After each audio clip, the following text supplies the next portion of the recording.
Sa video ito, halina't ating alamin ang pinakamalalaki at pinakamahiyamang kumpanya sa Pilipinas base sa kanilang market value.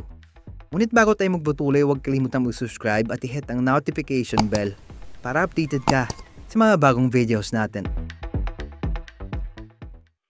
Number 15, Abuetis Equity Ventures. May market value na 189 billion pesos.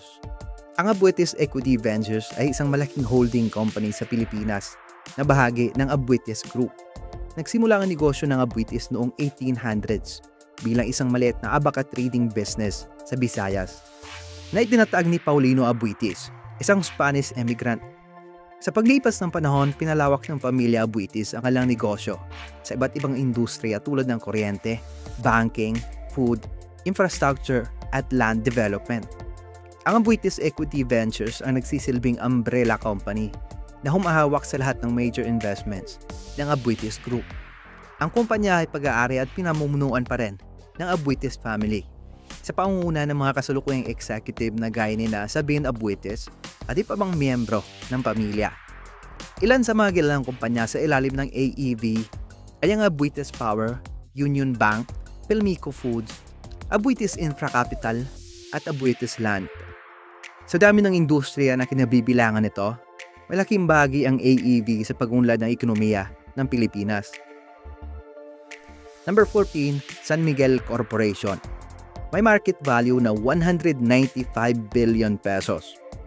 Ang San Miguel Corporation na isa sa mga pinakamalaki at pinakamatandang kumpanya sa Pilipinas na nagsimula noong 1890 bilang isang maliit na pabrika ng beer sa Maynila.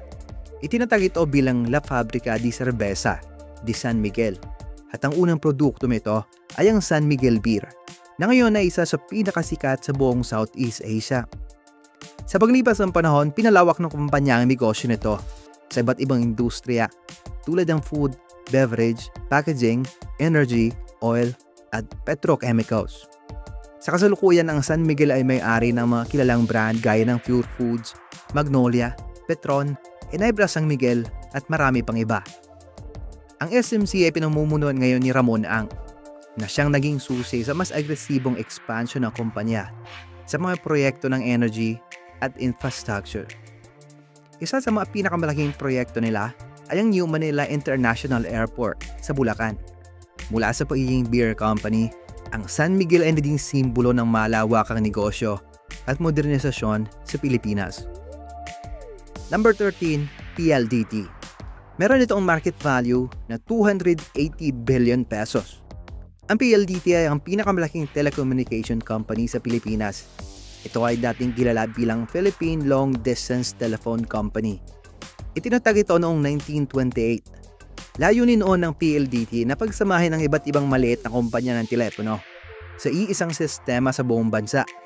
Sa paglipas ng panahon, lumawak ang serbisyo ng PLDT. Mula sa landline patungong mobile, broadband, at digital solutions. Ngayon, ang PLDT ay may-ari rin ng Smart Communications, ang isa sa mga pinakamalalaking mobile networks sa bansa. Pinamumunuan ito ngayon ng MVP Group sa ilalim ng First Pacific Company Limited ni Manny D. Pangilinan. Ang PLDT ay patuloy sa pagbibigay ng high-speed internet at wireless services na mahalaga sa modernong komunikasyon sa Pilipinas. Number 12, Emperador Incorporated. May market value na 283 billion pesos. Ang Emperador ay isang kilalang kumpanya sa Pilipinas na pangunahing gumagawa at nagbebenta ng alak, lalo na ang mga brandy. Nagsimula ito noong 1990 bilang bahagi ng Alliance Global Group na pagmamayari ng negosyanteng si Andrew Tan. Ang unang produkto nito ay ang Emperador Brandy na naging paborito ng maraming Pilipino dahil sa abot-kayang presyo at lokal na lasa. Sa loob ng ilang taon, naging number 1 brandy ito hindi lamang sa Pilipinas at pumatok rin ito sa buong mundo ayon sa volume ng sales. Dahil sa tagumpay ng brandy, pinalawak ng Emperador ng negosyo sa international market sa pamamagitan ng pagbili ng mga kilalang kumpanya gaya ng Bodegas Fundador sa Spain at White & Mackay sa Scotland. Sa kasalukuyan, may operasyon na sila sa Europe, Latin America, North America at Asia. Dala ang mga premium brands. Mula sa isang lokal na brandy maker Naging global liquor giant ang emperador, isang patunay sa ambisyon at tagumpay ng negosyong Pilipino. Number 11, Jollibee Foods Corporation. May market value na 295 billion pesos. Ang Jollibee Corporation ay isang kilalang fast food company na nagsimula sa Pilipinas noong 1978. Itinatag ito ni Tony Tan Cactiong. Nagsimula ito bilang isang ice cream parlor. Pero lumago nang itagdag nila ang mga pagkain tulad ng burger at fried chicken. Ang Jollibee ay sumikat dahil sa kanilang Chicken Joy, Jolly Spaghetti at Burger Steak na paborito ng mga Pilipino. Ngayon, bahagi na ito ng mas malaking kumpanya na tinatawag na Jollibee Foods Corporation. Sa ilalim ng JFC, pag-aari nila ang ilang sikat na brands gaya ng Chowking, Greenwich, Red Ribbon, at Coffee Bean and Tea Leaf. Lumawak ang operasyon ng Jollibee sa buong mundo. May mahigit 1,500 branches sa iba't ibang bansa. May mga Jollibee branches sa United States, Canada, United Arab Emirates, Saudi Arabia, Hong Kong, at Singapore. Isa ito sa mga pinakamatagumpay na Pilipino company sa larangan ng fast food at patuloy pang lumalawak sa international market. Number 10, Globe Telecom. May market value na 303 billion pesos. Ang Globe ay isang pangunahing telecommunication company sa Pilipinas. Itinatag ito noong 1935. Pinamumunuan na ito ni Ernest L. Koo bilang President at CEO. Kilala ito sa mga serbisyo ng mobile, broadband, at digital solutions. May malawak itong network coverage sa buong bansa at patuloy itong nag-innovate sa larangan ng telecommunications. Number 9, Metropolitan Bank and Trust Company. May market value na 337 billion pesos. Ang Metrobank ay isa sa pinakamalaking bangko sa Pilipinas na itinatag noong 1962. Pinamumunuan ito ni Fabian D. bilang President. Nagbibigay ito ng iba't ibang financial services tulad ng loans, deposits, at investment products. May malawak itong network ng branches at ATM sa buong bansa. Ang paunahing may-ari nito ay ang T family at kilala ito sa matatag na serbisyo at customer satisfaction. Number 8, Ayala Corporation. May market value na 381 billion pesos. Ang Ayala Corporation ay isa sa mga pinakamatanda at pinakamalaking kumpanya sa Pilipinas na itinatag noong 1834 bilang isang trading house sa ilalim ng pangalang Casa Rojas. Ang kumpanyang ito ay tinatag ni Domingo Rojas at Antonio de Ayala at naging pundasyon ng Ayala Group na kilala ngayon. Sa kasalukuyan, ang Ayala Corporation ay pinamumunuan ng Zubel de Ayala family, partikular na sina Jaime Augusto Zubel de Ayala at Fernando Zubel de Ayala. Isa ito sa mga conglomerate o malalaking grupo ng kumpanya na may investment sa real estate, banking, telecommunications, healthcare, energy, at infrastructure. May-ari rin sila sa Bank of the Philippine Islands o BPI at may malaking shares sa Globe Telecom. Hanggang ngayon, ang Ayala Corporation ay nananatili isa sa mga haligi ng ekonomiya ng Pilipinas at simbolo ng matagumpay na pamumuhunan sa pribadong sektor. Number 7, Ayala Land Incorporated. May market value na 389 billion pesos. Ang Ayala Land Incorporated ay isang kilalang real estate company sa Pilipinas at bahagi ng mas malaking Ayala Group. Nagsimula ito bilang real estate division ng Ayala Corporation at naging hiwalay na kumpanya noong 1888. Kilala ang Ayala Land sa pagde-develop ng mga high-end malls, condos at business districts gaya ng Makati Central Business District, Bonifacio Global City at Nuvali.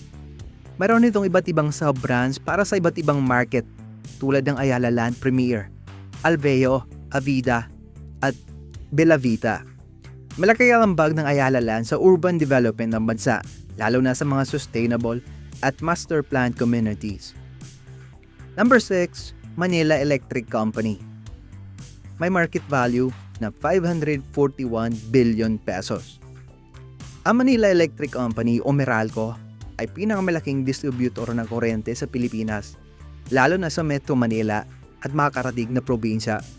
Nagsimula ito noong 1903 bilang Manila Electric Railroad and Light Company. na nag-ooperate noon ng mga tranvia at nagbibigay rin ng ilaw sa lungsod.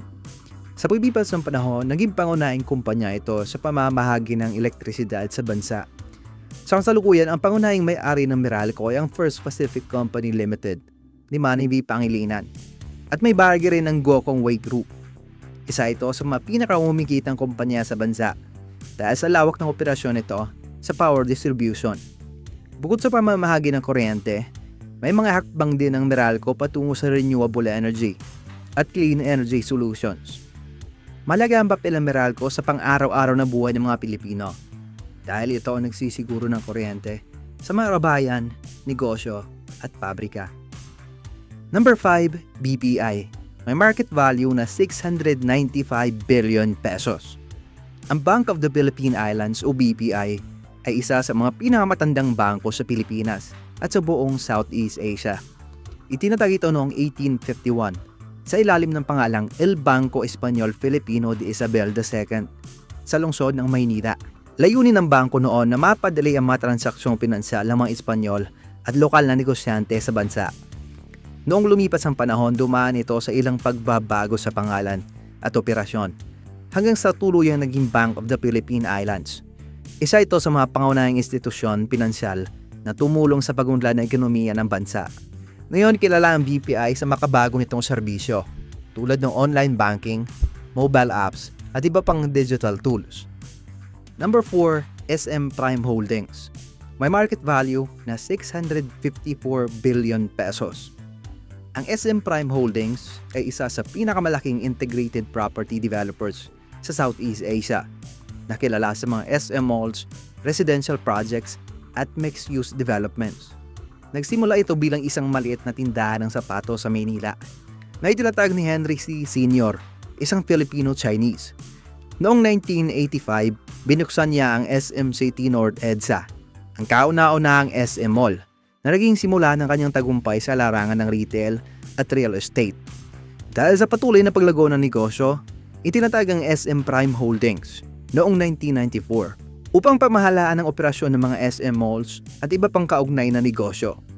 Mula noon, lumawak ang operasyon ng kumpanya sa iba't ibang bahagi ng Pilipinas at maging sa China, na may kabuuang 87 malls sa Pilipinas at 8 malls sa China. Number 3, ICTSI. May market value na 686 billion pesos. Ang ICTSI o International Container Terminal Services ay isang malaking kumpanya sa Pilipinas na nangangasiwa ng pantalan at container terminals. Itinatag ito noong 1987 bilang bahagi ng privatization program ng gobyerno upang gawing mas efficient ang operasyon ng mga pantalan. Ang tagumpay ng ICTSI ay nagsimula matapos nilang mapabuti ang serbisyo at sistema sa MICT na dati ay pinapatakbo ng gobyerno. Ang may-ari at chairman ng ICTSI ay si Enrique Razon, isa sa pinakamayamang tao sa Pilipinas. Sa ilalim ng kanyang pamumuno, pinalawak ng ICTSI ang operasyon nito sa iba't ibang bansa tulad ng Brazil, Poland at Africa. Kilala ang kumpanya sa pagiging global player sa port operations at logistics. Hanggang ngayon, patuloy na lumalago ang ICTSI bilang isa sa pinakamatagumpay na kumpanya sa larangan ng port management sa buong mundo. Number 2, BDO Unibank. May market value na 832 billion pesos. Ang BDO Unibank ay isa sa pinakamalaking bangko sa Pilipinas. Nagsimula ito noong 1968 sa ilalim ng pangalang Acme Savings Bank, isang maliit na thrift bank na may 2 sangay lamang sa Metro Manila. Noong 1976, binili ito ng SM Group na pagmamay-ari ni Henry C. Sr. at pinalitan ng pangalan nito bilang Banco de Oro Savings and Mortgage Bank. Sa paglipas ng panahon, naging commercial bank ito noong 1994 at naging universal bank noong 1996, kaya tinawag na Banco de Oro Universal Bank. Noong 2007, pinagsama ito sa Equitable PCI Bank na naging daan upang mabuo ang kasalukuyang BDO Unibank na ngayon ay nangunguna sa industriya ng banking sa bansa. Number 1, SM Investment Corporation. May market value na 989 billion pesos. Ang SM Investment Corporation ay isa sa pinakamalaking conglomerate sa Pilipinas na may negosyo sa retail, banking, at property development. Ito ang nagsisilbing mother company ng SM Prime Holdings na itinatag ni Henry C. Sr. Nagsimula ito noong 1958 bilang isang maliit na shoe store na tinatawag na Shoe Mart. Sa paglipas ng panahon, pinalawak ng SM ang negosyo nito. Hindi lang sa retail pumasok ang kumpanya, kundi pati na rin sa banking sa pamamagitan ng BDO at China Bank, at sa real estate sa pamamagitan ng SM Prime Holdings. Noong 2005, formal na itinatag ang SM Investment Corporation bilang holding company na lahat ng negosyo ni Henry C. Ngayon ang SM ay pinamumunuan na ng kanyang mga anak at patuloy na lumalago bilang isa sa mga pinakamaimpluwensyang korporasyon sa bansa. So yun ang mga pinakamalalaking kumpanya sa bansa. Kaya ano masasabi nyo sa video natin ito? I-komento lamang opinion nyo sa ibaba.